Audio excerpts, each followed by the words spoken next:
Hello, my friends. Breaking news, an emergency broadcast, so to speak, but the emergency is good news, surprising news. Justin Trudeau's hand-picked Elections Debates Commission has moments ago sent an email to our lawyers at Rebel News and also to the lawyers of True North, our friends in the same battle. They were going to appeal our spectacular victory in federal court last month, where Justice Russell Zinn gave us an emergency injunction commanding the Debates Commission to allow us to attend the leaders' debates. They had turned us down for political reasons. We had an emergency application. It was heard that very day, 90 minutes from start to finish. Boom.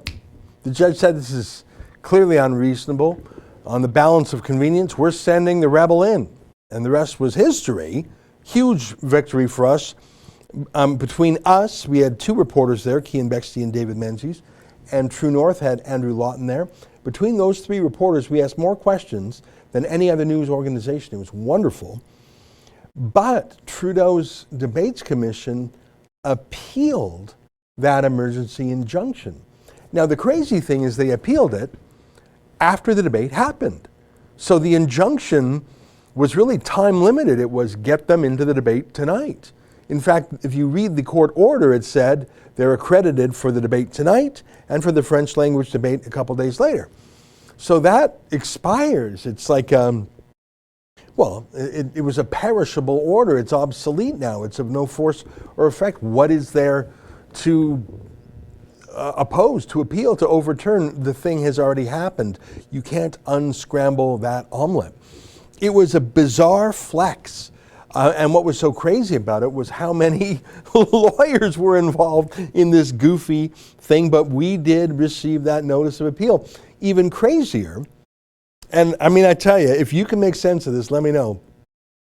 They filed the notice of appeal before the written ruling of the judge was even published. So, like I say, it all happened on a very speedy emergency basis. So, we were turned down on the Friday. We hired lawyers Friday afternoon. They worked all weekend. We were in court Monday morning. The court said we'll have a hearing Monday afternoon. We won, and we were in the debates that night. So that was lickety-split quick. The judge issued oral reasons. He basically said, all right, Rebel News and True North win. You get to go to the debate. And he signed a very brief order that was just a couple sentences long. But he said, that's the result. I'll give you my formal written reasons later. I mean, it makes sense, right? It was a complicated matter. He had to get everything right, and there was no time. The time was of the essence. So Trudeau's Debates Commission actually appealed his ruling before he wrote his ruling. So obviously they appealed his ruling before they even read his ruling. How do they know they wanted to appeal? You haven't even seen it yet. I mean, I guess you know what it means because he told you orally. But I have not heard of that before. I have not heard of appealing a ruling before it's even written, before you even read it. Holy cow.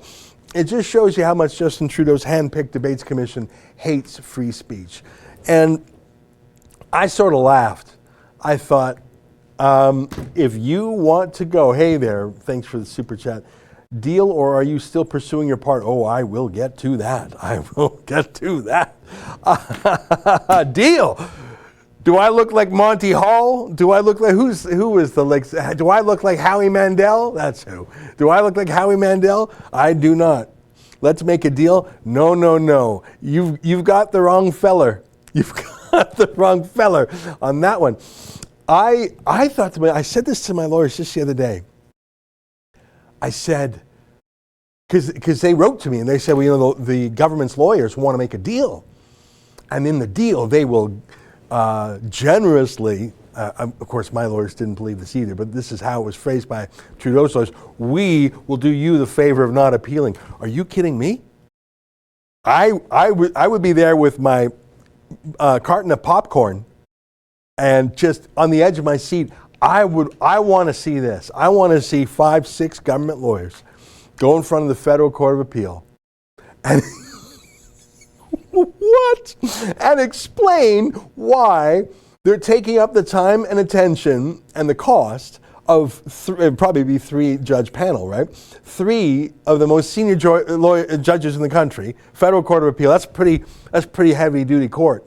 Other than the Supreme Court of Canada, that's pretty much tippy top. That and the Ontario Court of Appeal, I think you would say, are the 2 highest courts in the land, other than the Supreme Court. So imagine you got 3 senior judges in the Federal Court of Appeal, and you got like 6 Trudeau lawyers, and they're saying to these 3 Court of Appeal judges, we want you to overturn this ruling made by your brother judge, Russell Zinn, that is already spent. It's already done. It's like over.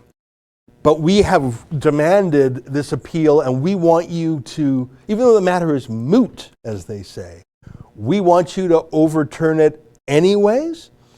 Now, judges are loath to appeal, to grant appeals as a matter of default, because, I mean, just think about it. If a majority of things were to be appealed, well, what's the point of having that first layer of courts? And you don't want everything to be redone. It's only if there's an egregious error made by the lower court, or if there's conflicting rulings coming out of parallel courts, you need the higher court to say, well, we've paid attention and we're going to resolve the compromise this way, or we have to fill in the law because there's a new development this way. Court of Appeals are not to redo a trial. Was there something wrong with the trial? Did the judge get it totally wrong? Is there some miscarriage of justice? Is there some important public policy reason? Like, it's not a do-over, right? It's not a do-over.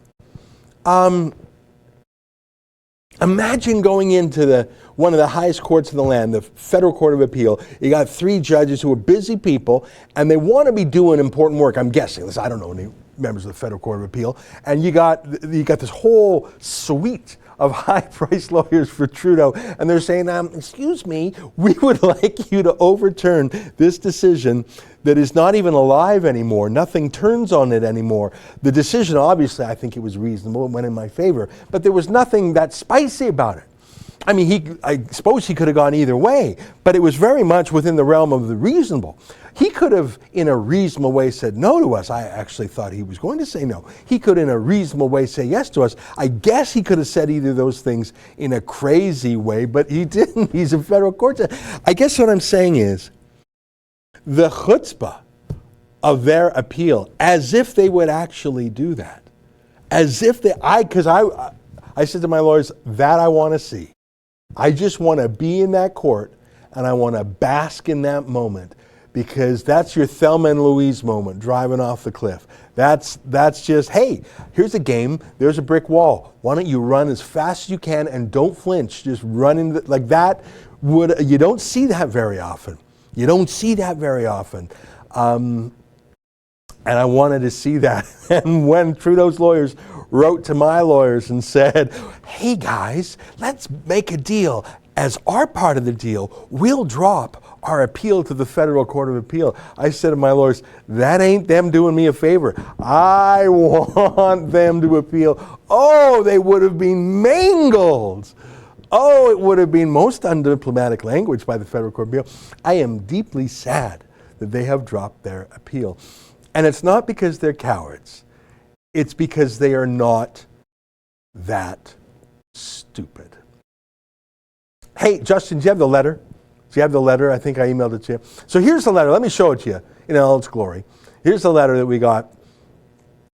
Dear Counsel. So you can see that this is written by one of the many private sector hired guns.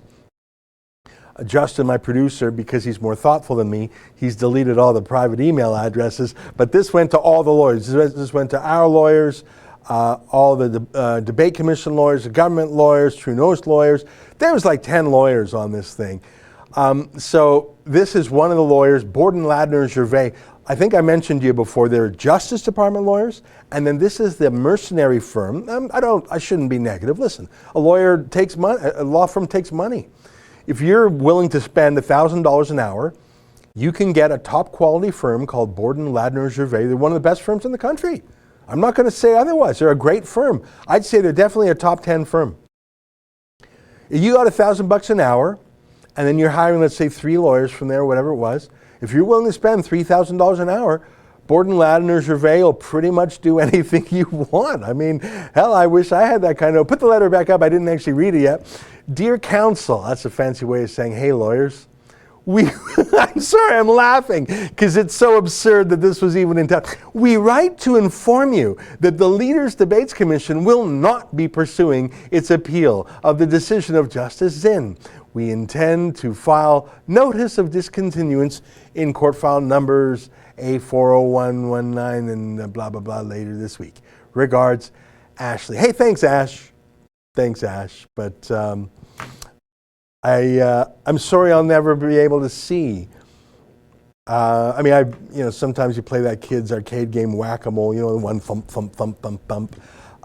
That's not even it, because it would be like another kids game, just like a shooting ducks in a barrel or fish in a barrel. It would be, I was going to say it would be sport, but after a while I would just feel bad. I mean, you're making $1,000 an hour at Borden Ladner Gervais. It's a lot of money. You got the city house, you got the country house, you got the lake house, you got the boat, you got 5 cars. So you got the $1,000 an hour lifestyle. So you're living large because you're Borden Ladner Gervais, and you're getting these sweet, sweet government contracts. You're just ringing the bell. But you got to go in and humiliate yourself in front of the Federal Court of Appeal. I don't know. I guess you're making $1,000 an hour. You do it. Because you're just following your client's instructions, and you just hope and beg and pray that the Federal Court of Appeal knows that you're not the client, knows you're just the servant of the client, and hopes that the Federal Court of Appeal just takes it out on your client and not on you. So when Ash from Borden Ladner Gervais writes a letter to all counsel saying, hey guys, we've decided not to Thelma and Louise this one, I'm sorry, because that would have been an entertainment that I would have remembered well into my dotage. I'm just sorry to see it go. But I should tell you, and this goes to the question, I see there's another super chat. Dame of the Dammits, it's almost worth the tax to spend to see Trudeau's lawyers act in this desperation. Let me see, I might have missed another one here. Deal, or are you still pursuing your part? Yes, this is the second part, thank you. Was there a third super chat or just those two? Just those two, okay, thanks. Okay, now I don't know if you saw this, but I sat down with my 2 lawyers. They're good guys. Boy, they did a good job. I really like them, and they're young guys. Normally, in law, it's the kind of thing that you get smarter as you get older because, there's certain things you're best at when you're young. Like you don't see a lot of star NHL players in their 30s and 40s, right? Because although you're accumulating wisdom and experience, so much of the sport is just raw physicality. I mean, what's the peak age for, Justin, what would you say the peak age for, at 27? Justin, who follows the sporting arts, suggests 27 is probably your peak age for an NHL player, and I take his advice for that. Because you still got the strength of a lad in his 20s, but you got a few years under your belt. See, with lawyers, it's sort of the opposite. 27, you've been at the firm a couple years, you're still a gringo. 37, now you know your stuff. 47, you're getting to be an expert. You're 57, that's the top of your game at a law firm. And in fact, I would say, if I had a choice, if money was no object, would I go for the 57-year-old lawyer or the 67-year-old lawyer? I'd go for the 67-year-old lawyer. He's just seen it and done it, and he knows who's who in the zoo. And now, 77 years old, I want to make sure he's still sharp as a tack. Jerry Corman chips in $14. Good job, Ezra. Well, thank you. My point is, you don't rarely see the really, really, really sharp lawyers that young because, they just haven't lived it yet. But these guys, I don't know how they got to be so smart. I was in the court that day, and believe me, I've been inside too many courts, and every word was on point. I mean, I'm not just saying this because they won. I mean, that's helping me. But I've seen some silver-tongued lawyers. These guys were great. Anyhow, it's a long preamble. Take a look at this. So I sat down with my lawyers. David and Aaron, and we had a victory lap, but then I asked them, what's next? Because Proud Boys Calgary said, are you still pursuing your part? Yes. So it's not done. What you saw today was the government abandoning their Thelma and Louise suicide appeal of the emergency injunction. But just to be clear here, and it's we are appealing the decision to keep us out, even though we got in. Now you're probably saying, what, that don't make sense. You got in, why are you still appealing it? Because the nature of the relief we received was temporary, right? We got into 2 debates and that's it. What if there's another election 18 months from now, which is quite likely? What if there's another election 4 years from now, which is a certainty? What if there's other things? What was going on? So what we had last month was an emergency short-term relief.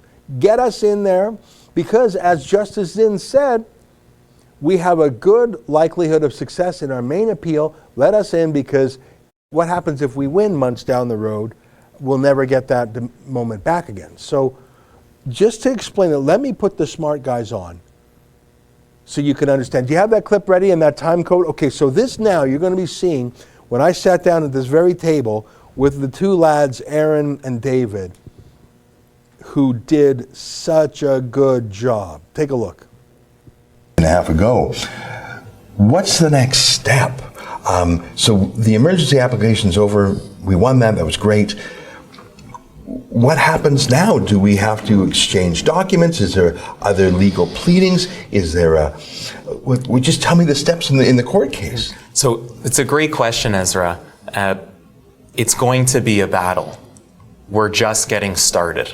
As hard as that is to believe because of all the effort and unfortunately the legal fees that were involved in going into this. It is incredibly expensive to fight the government. Incredibly expensive. We're going to need to put in a full record, further affidavit from you, volumes of materials. We're going to get volumes of materials from the other side. What kind of materials? So we're going to put in the notice of application for judicial review that has already been before the courts. We're going to put in a further detailed affidavit from you, outlining again a lot of the things that were before the courts, but we're not going to just have one day to do it. It's going to be more expansive. Right. And what do we expect the government will file? Because they put together their response also on that weekend in a speedy way. Will they have to, I mean, I haven't practiced law in a long time, but in a lawsuit, parties have to disclose emails, internal memos, in a list of records, a list of documents. Will they have to do that in the same way? They will. So what's going to happen, we're going to file our materials in the next couple of weeks. They're going to have about a month to respond, and they're going to put in the information that was before the commission when they made the decision, the rationale, the reasons, the emails, the memos back and forth. Let me ask you a question. We do a lot of access to information requests, and we're frustrated because they hide things from us, and we often have to appeal the information commissioner, and months and sometimes years go by because they're not giving us what they ought to under law.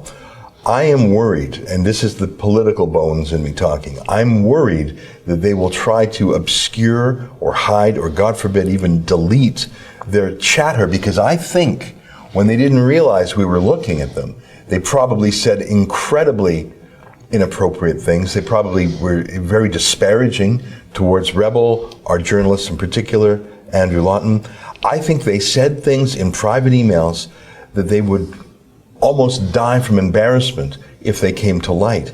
And I think they'll be so motivated to keep those from coming to light, I think they would actually consider defying the courts and deleting them. I don't want you to give away any secret moves in public, but how can we be sure that we get all those chatty conversations that they would have had? So there are mechanisms in place in the court proceedings in order to identify the key documents. The first step is to get their records, see what they do disclose. We're going to have access to cross-examine them.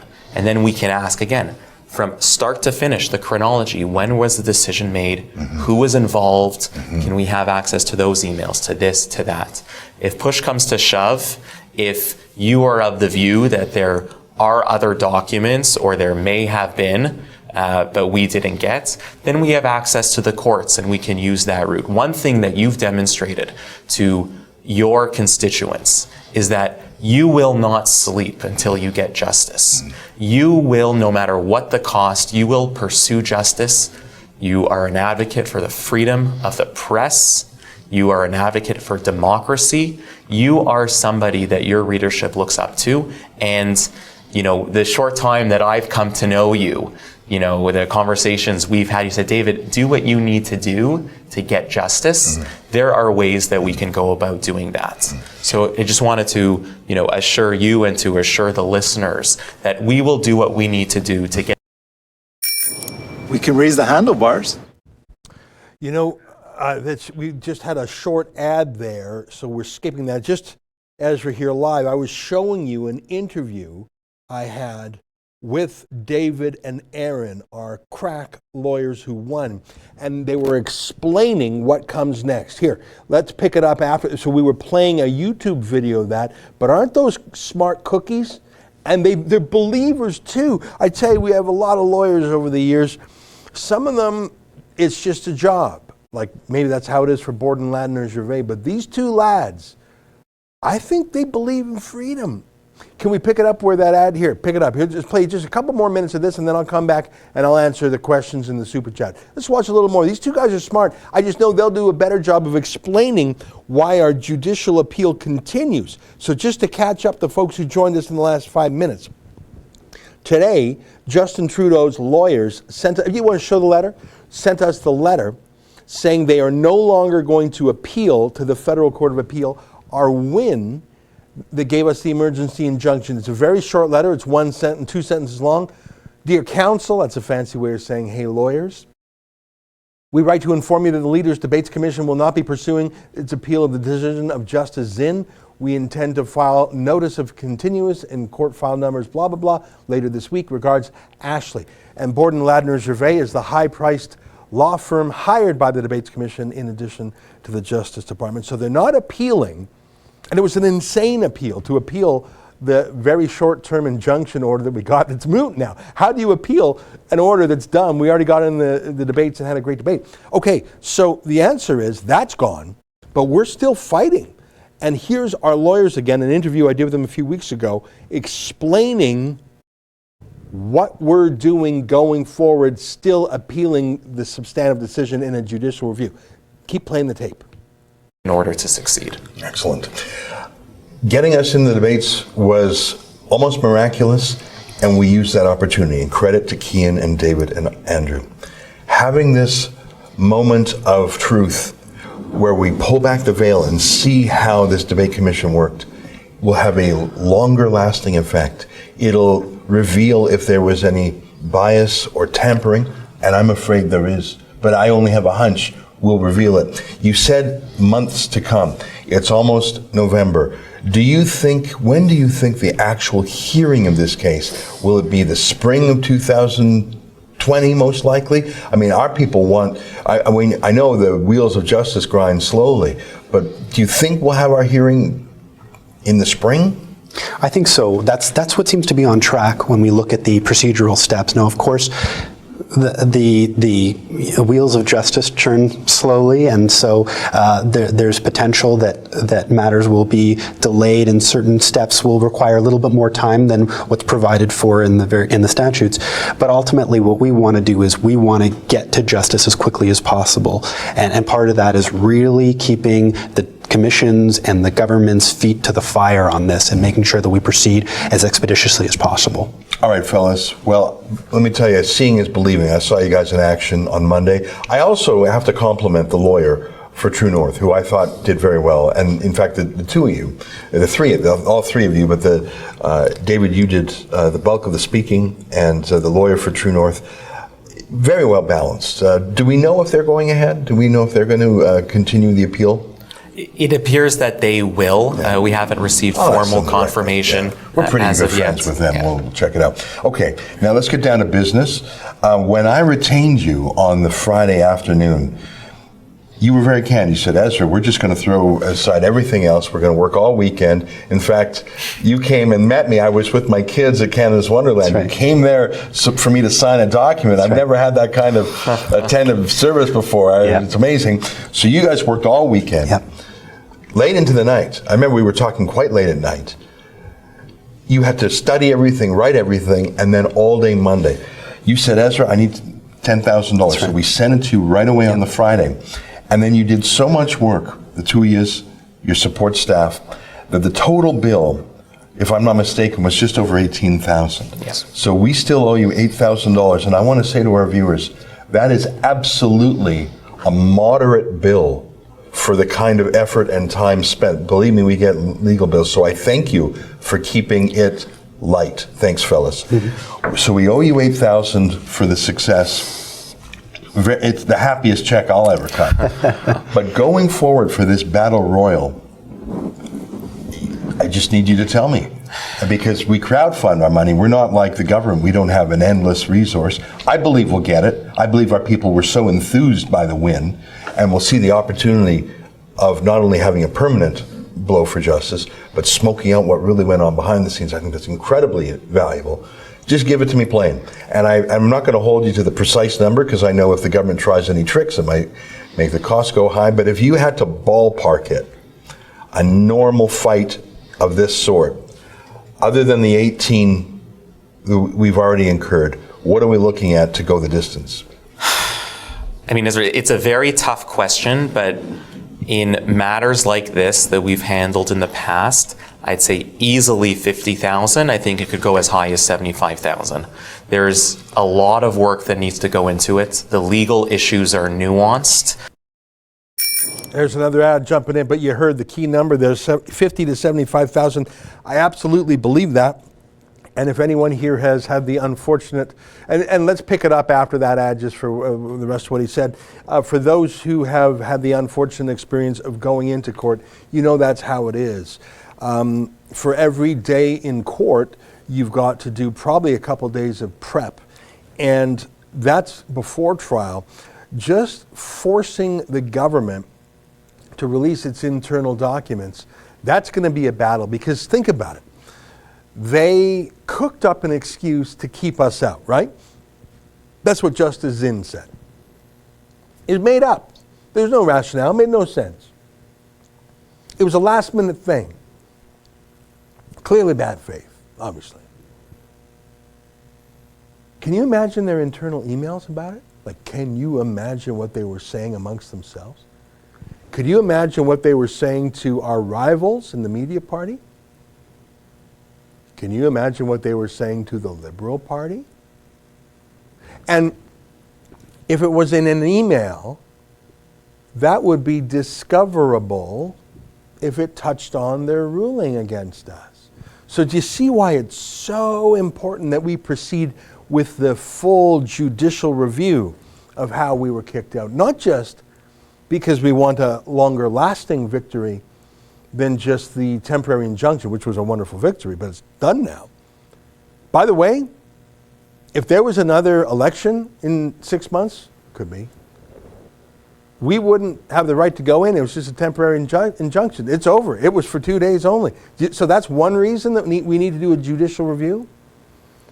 But the other is, are you not curious about what they said when they just were in the heat of the moment? Oh, I am extraordinarily curious. And if there's an honest man in that debates commission, and I grant you that's a question, if they actually turn over their internal records, I think that will show bad behavior. Bad behavior. Are you not curious, my friends? Can we play the rest of the clip? There's only about a minute left. Again, just for those joining us now, this is from when I sat down with our two lawyers, Aaron and David, who did such a bang-up job. These young guys, I think they were the youngest lawyers in the room. There was like 5 on the government side, something like that. And then these 2 young lads, and they nailed it. They absolutely nailed it. Here's the last couple minutes of my interview with them. This is from a few weeks ago. We had a full day hearing itself, but you could also have as many as 2 or 3 days of cross-examinations and the records. That would be my estimate. I have to tell you, I believe you will spend more time trying to hunt down those emails because I think they're going to do their best to hide them. I should tell you that the numbers you've quoted me, although they are staggering to a normal person, I have been through enough lawsuits, usually defending our freedom here at the Rebel, to know that those are, and I'm not looking for you to jack up your fees at all, but I can tell you that that is on the modest side of what we pay. We spent $350,000 on lawyers last year. Wow. And almost all of that was defensive. It was either pre-publication defamation review, fighting against the censorship of the Alberta government. So if you're telling me that it's the $18,000 we've already incurred, and we owe you $8,000, and then another 50 to 75 to take on this debates commission, to smoke out their collusion with the Parliamentary Press Gallery, I would say that's probably the best legal money we're going to spend in the next 6 to 12 months. So I would look directly to our viewers and say, if you believe that these two fellas who nailed it in federal court, and I mean nailed it, if you believe they're the ones to do this, as I do, and if you agree with me that $50,000 to $75,000 is reasonable, I know it's crazy, but welcome to the world of lawsuits. I need your help, my friends.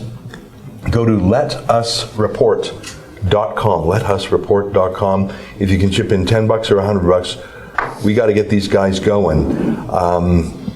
Because we were able to be in that debate, we asked the questions that no other journalists would. I think we made a difference and will continue to do so, not just for us, but for freedom in general. Fellas, I really appreciate you coming in. I say again, that was one of the more meaningful days of my life, being there. Let me give you each a final thought. I mean, we're very enthusiastic, all three of us here, our viewers are too. Give me a closing thought, whether it's legal or political or journalistic. Let me just leave it with you, Aaron, and then David. Well, you know what? To be perfectly frank, this has been an honor of a lifetime, and wow, it really has. It's very unusual for a lawyer to have this type of opportunity to fight a legal case in such a short period of time, and to have such success has just been wonderful, and we owe you a great deal for that. But what we're really excited about is the second act. And the second act is going to be very, very interesting. I can't wait to find out more about the situation. And we're just starting to peel the onion, so to speak. Isn't that the truth? David? You know what, I just wanted to echo what Aaron said, but also I wanted to say that it's rare in the life of a lawyer to be on a case where you're on the right side of the case, no pun intended. The law, the facts, but more importantly, the lasting legacy. And what we're going to do going forward is, with your help, we're going to try and send a message, not only to governments, not only to the elected officials of our country, but to every single Canadian, that diversity of opinion matters, the dissenting voice matters, your voice matters. And it doesn't matter whether you're critical of government or not. That's not a reason to not accredit someone to attend one of the premier events of an election cycle. And to be able to participate in that process, have a client like you who fights daily. Like we do this occasionally when we have these types of cases. You do it every single day, and it's truly an honor and a privilege to represent you and Rebel News, and we're just looking forward to what's to come. Well, that's amazing. I'm very grateful for your kind words to both of you and for the great success. Well, thank you for spending some time with our newest legal hotshots. Well, there you go. I mean, it's a mutual admiration society, but I do love those guys. They did a hell of a job. You can see they're very articulate, very smart, and I do think that they believe. You know, they believe in freedom. I could tell in that courtroom, and I think they fan the flames within the judge to remind him, you know, we do have freedom of the press, freedom of speech, freedom of association, all these freedoms. And I think these youngsters, I'm calling them young because everyone looks young to me now, I think they did a hell of a job.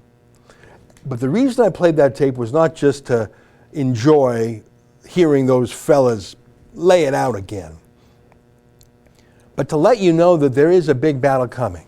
So we've been live streaming for about half an hour, and I appreciate everyone coming in. Damon the Dammit said, did the government run out of money trying to appeal the emergency injunction? No, it wasn't money. They realized that would be like a Thelma and Louise moment. I mean, seriously, they would have been insane to have appealed that injunction. It just wouldn't have even made any sense. Like I could just see it right now. The Federal Court of Appeal would say, why are you doing this? What benefit do you have? It wouldn't even really be useful for setting a precedent for future times, because the facts were so specific. I could just imagine the Federal Court of Appeal judges saying, what are you doing? Why are you making us go through? They would have been dripping with derision, and they would have smacked them back. So yeah, I don't think $1,000 an hour is enough to make even Borden, Ladner, and Gervais say, yeah, we want a piece of that action. So yeah, just very exciting news all around. So I don't think I'm going to stick around too much longer. Did I miss a super chat? Okay, I think there's a super chat. I missed it. Let me just grab it here. If you have a super chat, I'll read it. Oh, here we go. Thank you. Craig McDonald, are you also seeking admission to the Parliamentary Press Gallery? Does the Zinn decision have any bearing on the rebel gaining access to the PPG? That is a very good question. The answer to the first part is yes. We are applying to the Parliamentary Press Gallery. Now, we have been rejected by them on at least 4 occasions, but all 4 of those occasions were before this momentous lawsuit. So maybe, in answer to your second part, maybe it will have some persuasion, but it is not binding because it's a different entity. We sued the Debates Commission. That's different from the Parliamentary Press Gallery. Enoch says, YouTube is making it virtually impossible to donate via Super Chat from Israel. Well, I appreciate your intentions, and I don't know about that. I've never seen a Super Chat from Israel. I have seen them from Mexico and much of Europe, and I have seen rupees donated from India, but I don't think I've ever seen shekels from Israel. All right, I'm going to take 2 more minutes to read some chats. If you got a super chat, make it now. Other than that, I'm going to sign off.